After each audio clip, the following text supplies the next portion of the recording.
হঠাৎ হামের প্রাদুর্ভাব, জেলায় জেলায় হাসপাতালে রোগীর চাপ। সারা দেশে শনাক্ত ৭৬৪। শিশুর মৃত্যুতে বাড়ছে উদ্বেগ, টিকাদান ব্যাহতকে দায়ী করছেন চিকিৎসক।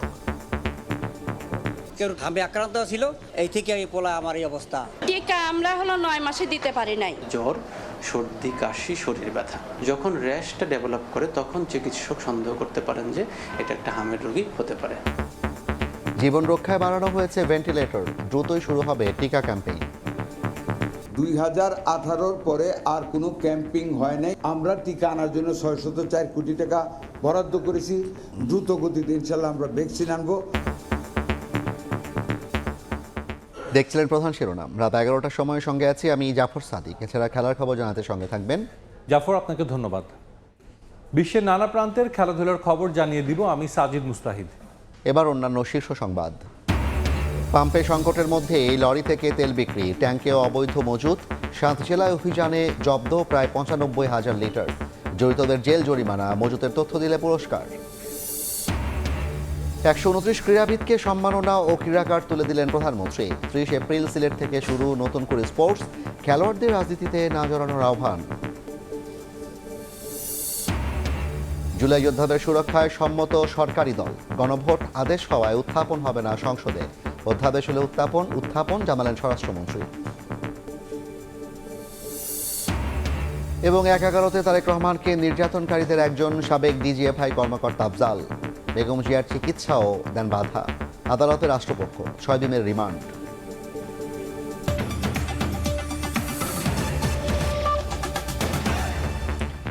দেশে হঠাৎ করেই হামের প্রাদুর্ভাব। এখন পর্যন্ত শনাক্ত হয়েছে ৭৬৪ রোগী। কারণ হিসেবে নিয়মিত টিকাদান কার্যক্রম ব্যাহত হওয়াকে দুষছেন চিকিৎসকরা। ঢাকার বাইরে রোগীর চাপ অনেক হাসপাতালে, দেখা দিয়েছে শয্যা সংকট। পরিস্থিতি মোকাবিলায় নানা উদ্যোগ নেওয়ার মধ্যে বিভিন্ন জায়গায় শিশু মৃত্যুর খবরে বাড়ছে উদ্বেগ। জ্বর, কাশি, শরীরে লালচে ফুসকুড়ি নিয়ে প্রতিদিনই হাসপাতালে আসছে নতুন নতুন রোগী। হামে আক্রান্তদের বেশিরভাগই শিশু।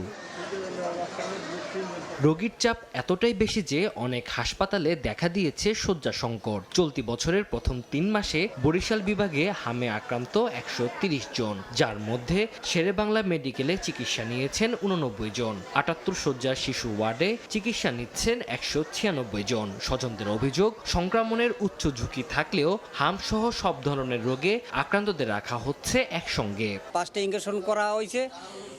এরপরে ওই 3 জনের মধ্যে কেউ টাইফয়েড হামে আক্রান্ত ছিল, এই থেকে এই পোলা আমার এই অবস্থা। আমাদের এখানে হামের রোগীর জন্য আমরা সম্পূর্ণ আলাদা আইসোলেশন ওয়ার্ড করেছি এখন একসাথে রাখার আর কোনো সুযোগ নেই। আমরা নিচতলায় 2টা রুম আমরা আইসোলেশন ওয়ার্ড হিসেবে আমরা ওখানে ডিক্লেয়ার করেছি। রাজশাহী মেডিকেলে এ পর্যন্ত হামের উপসর্গ নিয়ে ভর্তি হয়েছেন ২৮০ জন। এর মধ্যে হাম শনাক্ত হয়ে চিকিৎসাধীন অন্তত ২৮ জন। এ পর্যন্ত রাজশাহী বিভাগে হামে মৃত্যু হয়েছে ৩ জনের, তবে উপসর্গ নিয়ে মারা গেছে ১২ জন। পরিস্থিতি দেখতে সোমবার রাজশাহী মেডিকেলে আসেন বিএনপির স্বাস্থ্য বিষয়ক সম্পাদক রফিকুল ইসলাম। বলেন, টিকার অভাবে রোগের প্রাদুর্ভাব দেখা দিয়েছে। অত্যন্ত দুঃখের বিষয় যে মিজেলসের যে ভ্যাকসিন, সেই ভ্যাকসিন ক্রয়ের যে জটিলতা তখনকার ইন্টেরিয়াম গভর্নমেন্টের সময় হয়েছিল, সেই কারণেই কিন্তু এখন অনেকেই সন্দেহ করছেন সমস্যার কারণেই আজকে হয়তোবা এই মিজেলসের প্রাদুর্ভাবটি দেখা দিয়েছে। এদিকে প্রধানমন্ত্রীর নির্দেশে সোমবার সকালে চট্টগ্রাম মেডিকেলের শিশু ওয়ার্ড পরিদর্শন করেন city mayor doctor Shahadat Hossain. তিনি জানান, পরিস্থিতি মোকাবেলায় আইসিইউ প্রস্তুত রাখা হয়েছে। 20টা আইসিইউ পেডিয়াট্রিক আইসিইউ আছে, তার মধ্যে 10টা বেডকে আমরা আইসোলেটেড করে রাখছি। যদি প্রয়োজন হয় আমরা ওদেরকে শিফট করব। অল টাইপস অফ ভ্যাকসিনেশনের আন্ডারে যদি আমরা আনতে পারি, তাহলে পরে এই ধরনের কোনো ভ্যাকসিন ডেফিসিয়েন্সি রিলেটেড কোনো রোগ হবে না। চট্টগ্রাম বিভাগে হামের উপসর্গ নিয়ে হাসপাতালে আসা রোগীদের বেশিরভাগই কক্সবাজারের বলে জানিয়েছেন চিকিৎসকেরা। তানজিল হাসনাত, সময় সংবাদ। স্বাস্থ্যমন্ত্রী জানিয়েছেন, হামের ভ্যাকসিন কিনতে ৬০৪ কোটি টাকা বরাদ্দ দিয়েছে সরকার। প্রকোপ মোকাবিলায় দ্রুতই শুরু হবে টিকা ক্যাম্পেইন। ভেন্টিলেটর বাড়ানো সহ নেওয়া হয়েছে সব ধরনের প্রস্তুতি। সংক্রামক ব্যাধি হামে আক্রান্ত হয়ে হাসপাতালে বেড়েছে রোগীর চাপ, যাদের সবাই শিশু। শ্বাসতন্ত্রকে আক্রমণ করে দ্রুত একজন থেকে অন্যজনে ছড়িয়ে পড়ে এ রোগ। চলতি বছর দেশে এখন পর্যন্ত ৭৬৪ হাম রোগী শনাক্ত হয়েছে। সারা দেশ থেকে আসা রোগীর চাপ বেড়েছে রাজধানীর সংক্রামক ব্যাধি ও ডিএনসিসি ডেডিকেটেড হাসপাতালে। চিকিৎসকরা বলছেন, টিকার নিয়মিত কার্যক্রম ব্যাহত হওয়ার কারণেই বেড়েছে প্রাদুর্ভাব। চলতি বছর সংক্রামক ব্যাধি হাসপাতালে এ রোগে আক্রান্ত হয়ে ভর্তি হয়েছে 600-র বেশি রোগী, আর মারা গেছে 22 শিশু। কোনো টিকা দান কেন্দ্রে টিকার অভাব ছিল, রোগীদের অভিভাবকের কথা অনুযায়ী অভাব ছিল, তাদেরকে হয়তো অন্য কোনো সেন্টারে যেতে বলা হয়েছে বা অপেক্ষা করতে বলা হয়েছে, এবং যে কোনো কারণে হোক পরবর্তীতে আর টিকাটা নেওয়া হয়নি। প্রতি 5 বছর পর পর একটা ক্যাচ আপ ক্যাম্পেইন করতে হয়। এই ক্যাচ আপ ক্যাম্পেইনটা 2024-এর শেষের দিকে হওয়ার কথা ছিল, যেটা হয়নি। তো এটাও একটা গুরুত্বপূর্ণ কারণ হতে পারে। তবে উদ্বেগের বিষয় হলো, আক্রান্তদের অধিকাংশের বয়সই 9 মাসের কম। এতে দুশ্চিন্তা বাড়ছে অভিভাবকদের। আবার কারো কারো টিকা নেয়ার পরও হয়েছে হাম। ছোট ছোট আমরা তো কইতাম অ্যালার্জি, আবার লুতি কইতাম। তখন এই গেছিলার ব্যথার আবার ওষুধ খাওয়াই দিয়ে ওষুধ দিলে ডাক্তারের কাছে গেছিল, যেন ওষুধ দিছে, তখন এটা বেশি বাড়ি গেছে। জ্বরের ওষুধ খাওয়াই দিছে, ইনজেকশন দিছে। আজকে আবার ডাক্তার দেখলো, দেখে আবার স্যালাইন লাগাইছে। এখন দেখি আল্লাহ ভরসা। টিকা আমরা 9 মাসে দিতে পারি নাই। 9 মাসে তখন থেকে ওর ঠান্ডা জ্বর চলছিল, যার জন্য আমরা টিকার কাছেও যেতে পারিনি। এদিকে হামের প্রাদুর্ভাব ঠেকাতে নানা উদ্যোগ নিয়েছে স্বাস্থ্য মন্ত্রণালয়। শঙ্কা প্রকাশ করে সব ধরনের প্রস্তুতি নেওয়া হচ্ছে বলে জানান মন্ত্রী। বিভাগীয় শহরের হাসপাতালেও চালু করা হচ্ছে আইসিইউ সহ বিশেষ ব্যবস্থা। দ্রুতই শিশুদের টিকার আওতায় আনার কথাও জানান মন্ত্রী। শিশু হাসপাতালে আমরা বেবিদের মিজেলস রোগীদের জন্য আমরা ওয়ার্ডের ব্যবস্থা করেছি, আইসোলেটেড ভেন্টিলেটরের ব্যবস্থা করা হয়েছে। মানিকগঞ্জে 8 bedded ICU unit along with ventilator ব্যবস্থা করা হয়েছে। রাজশাহীতে কালকে আমরা পাঁচটা ভেন্টিলেটর আমরা নিউনেটাল ওইখানে পাঠিয়েছি। হাম সহ অন্যান্য টিকা কেনার জন্য 604 কোটি টাকা বরাদ্দ দেওয়া হয়েছে বলেও জানান স্বাস্থ্যমন্ত্রী। মনির হোসাইন, সময় সংবাদ, ঢাকা। সরবরাহ সংকটে কিছু ফিলিং স্টেশনে মিলছে না জ্বালানি তেল, কোথাও মিললেও বাড়তি চাহিদায় হিমশিম অবস্থা। এই যখন পরিস্থিতি, তখন জেলায় জেলায় অভিযানে মিলছে নানা অনিয়ম। গাজীপুরে প্রায় 33,000 লিটার ডিজেল অকটেন সহ 7 জেলায় জব্দ করা হয়েছে তেল। এ সময় জড়িতদের জেল জরিমানা করে প্রশাসন। জ্বালানি তেলের অবৈধ মজুদ রোধে কঠোর অবস্থানে প্রশাসন। জেলায় জেলায় শুরু হয়েছে অভিযান। চট্টগ্রামের ফৌজদারহাটের সলিমপুরে একটি গ্যারেজের পাশে লরির ট্যাঙ্কে তেল মজুদ রাখার অভিযোগে অভিযান চালায় জেলা প্রশাসন। জব্দ করা হয় 25,000 লিটার ডিজেল, তবে পাওয়া যায়নি জড়িত কাউকে। জেলায় এখন পর্যন্ত 58 মামলা ও 4 লাখ টাকা জরিমানা করা হয়েছে। এখানে আমরা 25,000 লিটার তেল পেয়েছি। ইতিমধ্যে আমাদের জেলা প্রশাসন আমরা ইতিমধ্যেই প্রায় 31,000 লিটার তেল আমরা জব্দ করেছি। বিশেষ ক্ষমতা আইনে তাদের বিরুদ্ধে মামলা হবে এবং আমরা মামলা হওয়ার পরে তাদের বিরুদ্ধে ব্যবস্থা গ্রহণ করব। এর আগে মজুদ থাকার পরও তেল বিক্রি না করা ও পরিমাণে কম দেওয়ার অভিযোগে চট্টগ্রামের বন্দর এলাকায় আনোয়ারা জাকারিয়া পেট্রোল পাম্পে অভিযান চালায় ভ্রাম্যমাণ আদালত। অনিয়মের সত্যতা পাওয়ায় 1 লাখ টাকা জরিমানা করা হয়। ভিতরে পরিমাপ করে দেখলাম যে তাদের আসলে বিক্রয়যোগ্য মজুদ রয়েছে, তারপরেও তারা বিক্রি করছে না। আমরা 40,000 টাকা অর্থদণ্ড আরোপ করেছি। সোমবার ভোরে চুয়াডাঙ্গার কয়রাডাঙ্গা গ্রামে সড়কের পাশে স্থানীয় টিটোনালের মুদি দোকানের পেছনে একটি লরি থেকে ড্রামে তেল আনলোড করা হচ্ছিল। খবর পেয়ে সেখানে অভিযান চালিয়ে প্রায় 11,500 লিটার জ্বালানি তেল সহ ট্রাঙ্ক লরি জব্দ করে পুলিশ। আটক করা হয় 4 জনকে। এদিন সাতক্ষীরা সদরের গাভা এলাকায় যমুনা পেট্রোলিয়ামের লোগো লাগানো একটি ট্রাকে অবৈধভাবে তেল পরিবহন হচ্ছে এমন সন্দেহ হলে গতিরোধ করে স্থানীয়রা। পরে পুলিশ এসে তেল পরিবহনের কাগজপত্র না পেলে চালককে আটক করে। জব্দ করা হয় 7,000 লিটার পেট্রোল। পরে আটক করা হয় 4 ডিলারকেও। একটি লরিতে 7,000 লিটার পেট্রোল সহ আমরা পাই। ওখানে যারা তেলের লরি ড্রাইভার সহ সংশ্লিষ্ট যারা ছিল, প্রাথমিক পর্যায়ে তাদের কাগজপত্র আমরা যাচাই বাছাই করছি। চাঁদপুরেও বিভিন্ন ফিলিং স্টেশন ও জ্বালানি তেলের দোকানে অভিযান চালিয়েছে জাতীয় ভোক্তা অধিকার সংরক্ষণ অধিদপ্তর। মূল্য তালিকা না টানানো এবং কাগজপত্র না থাকায় 3টি প্রতিষ্ঠানকে অর্থদণ্ড দেন ম্যাজিস্ট্রেট। এছাড়া টাঙ্গাইলের কালিহাতির মেসার্স এলেঙ্গা ফিলিং স্টেশনে অতিরিক্ত জ্বালানি তেল মজুদ ও প্রয়োজনীয় কাগজপত্র না থাকায় কর্তৃপক্ষকে 25,000 টাকা জরিমানা করেছে ভ্রাম্যমাণ আদালত।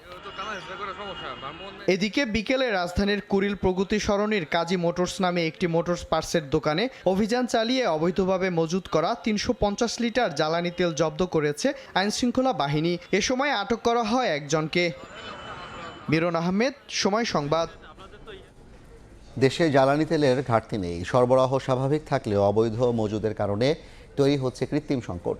পরিস্থিতি উত্তরণে সচেষ্ট সরকার। বিকেলে জাতীয় সংসদে একথা জানান জ্বালানি মন্ত্রী ইকবাল হাসান মাহমুদ টুকু।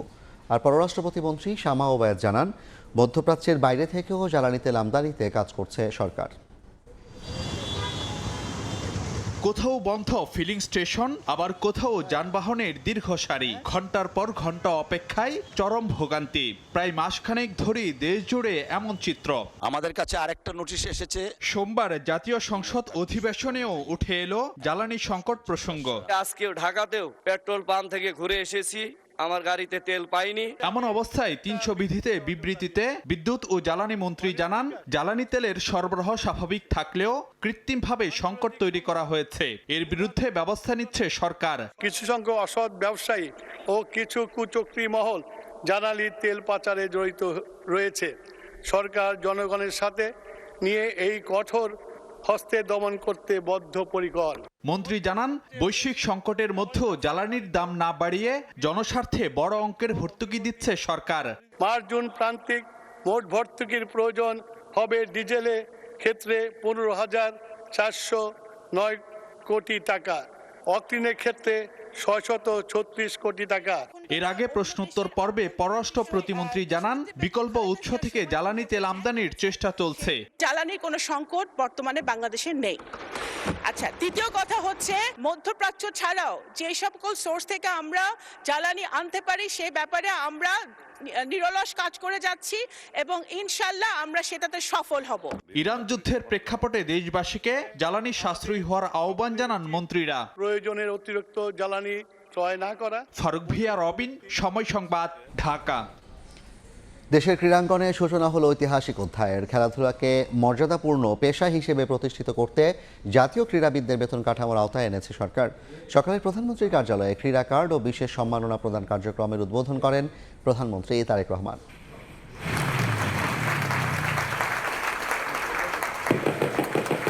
শখ কিংবা নিছক বিনোদন নয়, দেশের অ্যাথলিটদের জন্য রচিত হলো অনন্য এক ইতিহাস।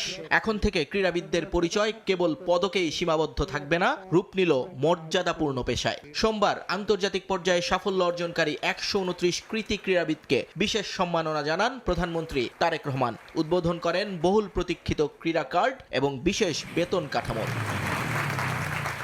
আন্তর্জাতিক অঙ্গনে স্বর্ণ, রৌপ্য এবং তাম্র পদকজয়ী অ্যাথলিটদের হাতে আর্থিক পুরস্কারের চেক তুলে দেওয়া হয়। একক পর্যায়ে স্বর্ণজয়ীরা 3 লাখ এবং দলগত জয়ীরা পান 2 লাখ টাকা করে। সবচেয়ে বড় চমক ছিল নিয়মিত ক্রীড়া ভাতার ঘোষণা, যেখানে তালিকাভুক্ত প্রত্যেক খেলোয়াড়ের জন্য প্রতি মাসে বরাদ্দ 1 লাখ টাকা।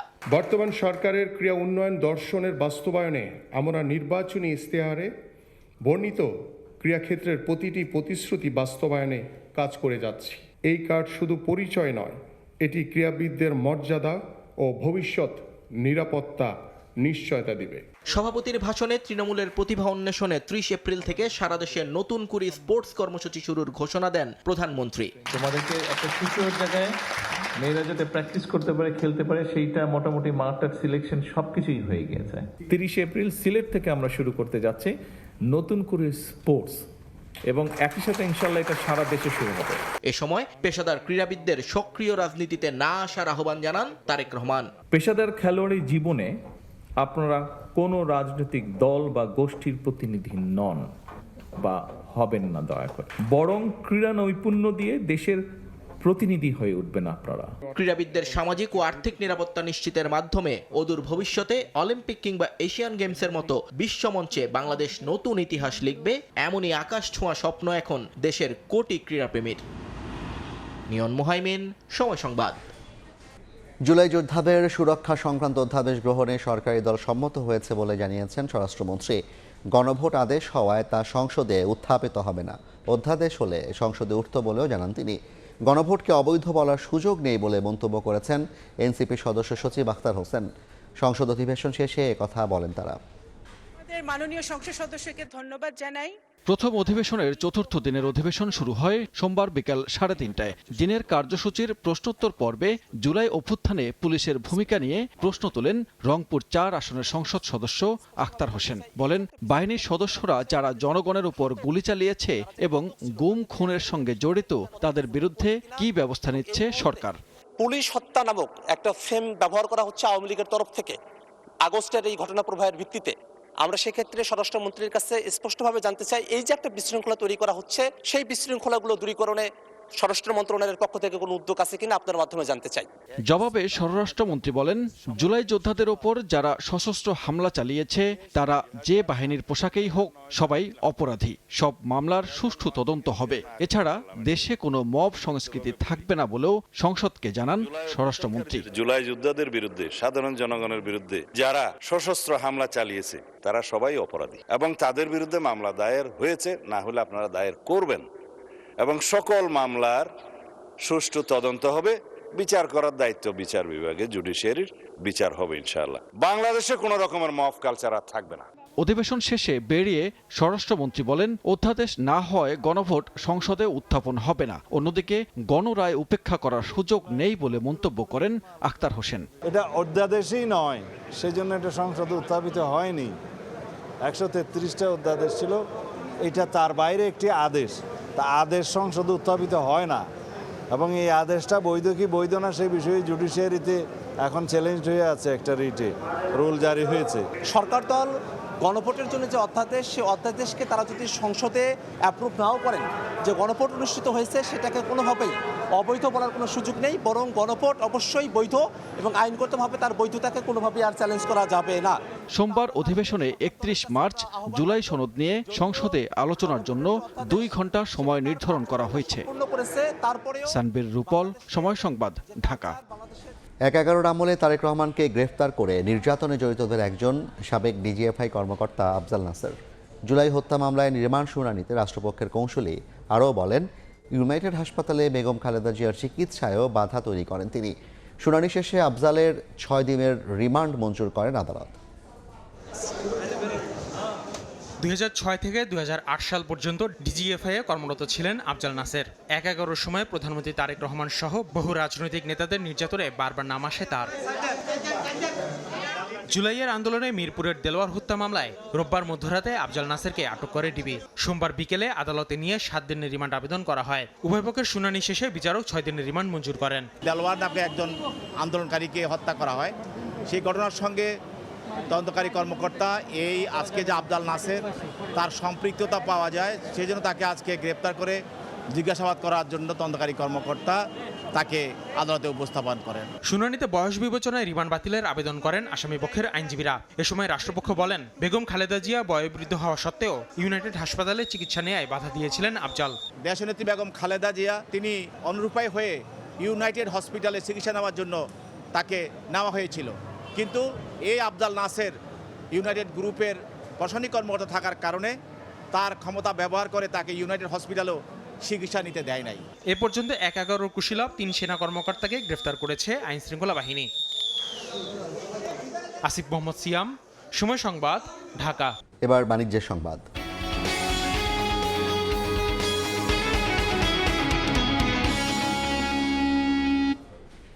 ইন্টারনেটের লোভনীয় অফারের প্রচারণা চালিয়েও গ্রাহক ধরে রাখতে পারছে না মোবাইল অপারেটররা।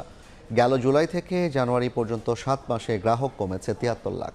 তবে উল্টো চিত্র ব্রডব্যান্ড সংযোগে। এ সময় ব্যবহারকারী বেড়েছে 3 লাখ। মোবাইল ইন্টারনেটের গ্রাহক কমার পেছনে সিম সংখ্যা 10টিতে নামানোকে দায়ী করছেন অপারেটররা। শুভ খানের রিপোর্ট। নতুন সিম চালু করলে 4 জিবি ডাটা সঙ্গে মিনিট অফার আছে, ফ্যামিলি প্যাকও। 30 দিন মেয়াদে 798 টাকায় 85 জিবি ডাটা নিয়ে সাজানো হয়েছে সুপার ইন্টারনেট প্যাক। লোভনীয় এমন অফারে গ্রাহক টানার চেষ্টায় মোবাইল অপারেটররা। তবে বাস্তব চিত্র ভিন্ন। গেল জুনে টেলিকম খাতে স্বচ্ছতা ও অপরাধ নিয়ন্ত্রণে ব্যক্তিগত সিম ব্যবহারের সীমা 15 থেকে 10টিতে নামায় সরকার। এরপর থেকেই কমছে মোবাইল ইন্টারনেট গ্রাহক সংখ্যা। বিটিআরসির তথ্য বলছে 2025-এর জুলাইয়ে দেশে মোবাইল ইন্টারনেট গ্রাহক ছিল 12 কোটি 15 লাখ। 7 মাসে 73 লাখ গ্রাহক কমে এই সংখ্যা দাঁড়ায় 11 কোটি 42 লাখে।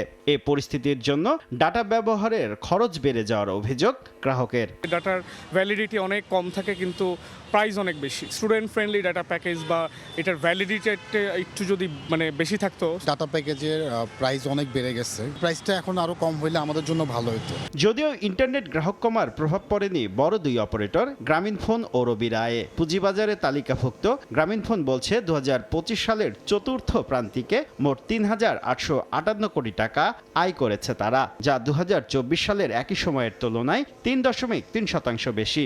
একই সময়ে রবি কর পরবর্তী মুনাফা করেছে ৩১১ কোটি ৯০ লাখ টাকা। গ্রাহক সংখ্যা কমছে, ওভারঅল বিবেচনায় কিন্তু দাম বাড়ানোর আসলে কোনো প্রশ্নই আসে না। অ্যাফোর্ডেবল একটা রেঞ্জের মধ্যে কাউকে আমরা বান্ডেল প্যাক দিতে পারি, সার্ভিস দিতে পারি, আমরা সেভাবে চেষ্টা করে যাচ্ছি। মোবাইল অপারেটররা গ্রাহক হারালেও ভিন্ন চিত্র ব্রডব্যান্ড সেবায়। সেখানে ইন্টারনেট গ্রাহক বেড়েছে প্রায় ৩ লাখ। দেশে বর্তমানে ব্রডব্যান্ড ইন্টারনেট ব্যবহারকারী ১,৪৭ লাখ। 100% আইএসপি ৫০০ টাকায় 20 থেকে 30 MBPS এর প্যাকেজ মার্কেটে প্রোভাইড করে থাকছে। গ্রাহককে একটু বাড়তি সুযোগ সুবিধা কিভাবে দেওয়া যেতে পারে এই জায়গায় সবসময় সচেতনভাবে ভূমিকা পালন করছি। টেলিকম খাতে ৪ প্রতিষ্ঠান মোবাইল ইন্টারনেট সেবা দেয়, আর ব্রডব্যান্ড সেবায় আছে অন্তত ৩,০০০ আইএসপি। শুভ খান, সময় সংবাদ, ঢাকা। ৪০ বছর ধরে অসংখ্য খুশির মিছিলে ছিল আইডিএলসি, থাকবে আগামীতেও। ৭ জুন থেকে শুরু হবে চলতি বছরের এইচএসসি ও সমমানের পরীক্ষা। সোমবার শিক্ষা মন্ত্রণালয়ের মাধ্যমিক, উচ্চ মাধ্যমিক, উচ্চশিক্ষা বিভাগে এইচএসসি ও সমমানের পরীক্ষা নিয়ে শিক্ষা বোর্ডগুলোর সভা হয়। এতে ৭ জুন থেকে পরীক্ষা নেওয়ার সিদ্ধান্ত হয়। দেশের সব শিক্ষা বোর্ডে এবার অভিন্ন প্রশ্নপত্রে পরীক্ষা নেওয়ার বিষয়ে আলোচনা হয়। আর আগামী ২১ এপ্রিল থেকে চলতি বছরের এসএসসি ও সমমানের পরীক্ষা শুরু হচ্ছে।